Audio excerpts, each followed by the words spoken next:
Before we start, I just dropped some new Naya Zenin hair from the upcoming JJK season, and check it out down below. There's multiple colors to customize that work with any character, and my Roblox UGC group is going to be linked down below, with even more anime and manga accessories coming soon. What's up guys, it's Punchy, and today we're following up on one of the largest Deepwoken updates in this previous year. Last patch, we just got a major part of the Verse 3 timeline with the Vow of Iron. This was a linear style progression with hardcore bosses, new memento classes, with changed up equipment and weapons. I think it's worth saying that some people really enjoy this game mode because it's cool and it has some pretty interesting lore, while others don't really mess with it due to the difficulty and separation, but some changes to the game mode have come. So anyway, as always, I do recommend hopping into the game and checking it out for yourself. Make sure to like and subscribe so I can hit 120k subscribers, and let's begin.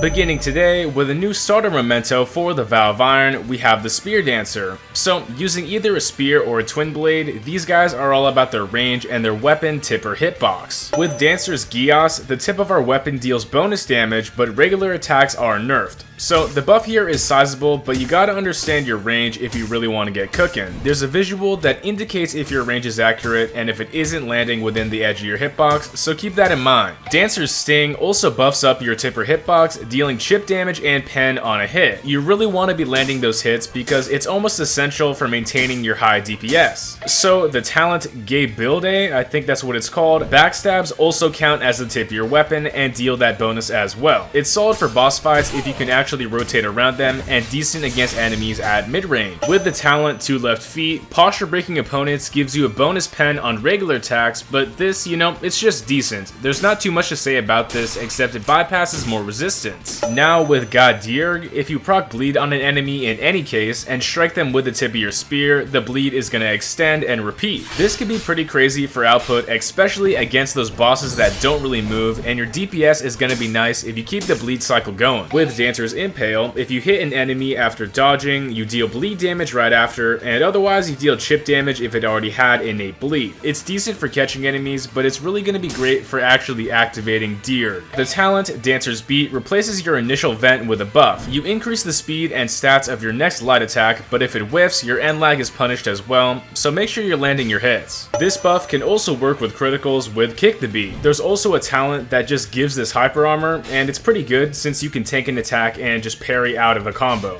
Finally, with Gabolg, a mantra, we throw a javelin that afflicts our enemies and places a new status on them. So hitting them once deals even more damage, and it's a solid payoff option that rewards pretty aggressive play. Overall, this class seems really interesting, but it has both upsides and downsides to think about in combat. Now onto Strange Merchant, the other memento. They got a couple new talents. With Stack the Deck, using taunt against charmed enemies adds onto your damage multipliers, and it's overall just incentivizing charming before using taunt. Gameplay stays the same overall, but it's a bit more payoff for using taunt. Now with Jackpot, we can straight up just deal random crits in combat, and this is kinda nuts. So if you take a look at the damage being dealt here, it's inconsistent because of this, but it's powerful, and I don't really know what to think about it.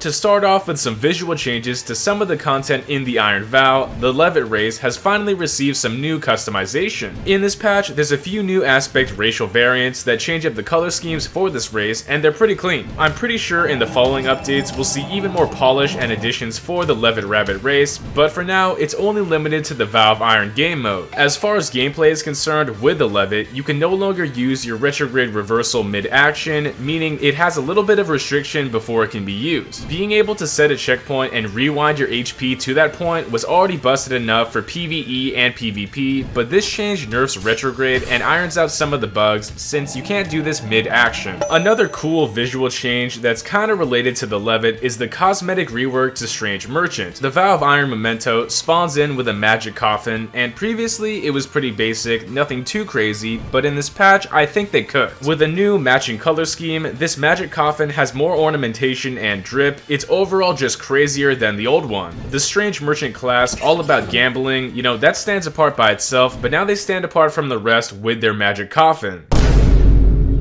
Finally, moving on to the Valve Iron gameplay loop, there's been so many changes in an attempt to make the gameplay easier to replay. So for starters, on a wipe, you'll maintain all of your teleport boundaries for that next character, making it easier to keep on teleporting around because travel time back to the boss is the absolute worst. I'm a fan of this because it streamlines gameplay and the path to each enemy. Now, when inside boss fights, you probably have noticed the changes to memory shards. These items pop when you're about to die and allow you to refight a boss at reduced HP, helping you learn the boss's patterns and giving you a second chance to spin back. Previously, these didn't work automatically, making you click them, but now your second wind activates when you're low, and it's easier to use and doesn't require you to keep them in your inventory. Next, with an overall change that affects both the main Pathfinder mode and the Valve Iron, the Depths Trials are now instance dungeons. All you gotta do is pull the lever in the Depths Trial, and it's gonna slap you in a server that works for your ping. This might be a pretty small nerf to ganking in the depths, since things are a bit safer next to the trial, but everything works faster regardless. Share your thoughts down below about this. Do you like it, or is it worse? Next up, with a great change, after some positive reception, the new Iron Vow movement has come to the base game. Rolling out of air dashes, aerial attacks out of air dashes, fall negation if you dodge, double jumps off wall kicks, and side ejects have all come to the main game. So it's gonna be fun since there's even more tools to mess around with, but I guess we'll have to see how it goes. So please leave your thoughts down below about all this new content and hop in game for weekly battle royale.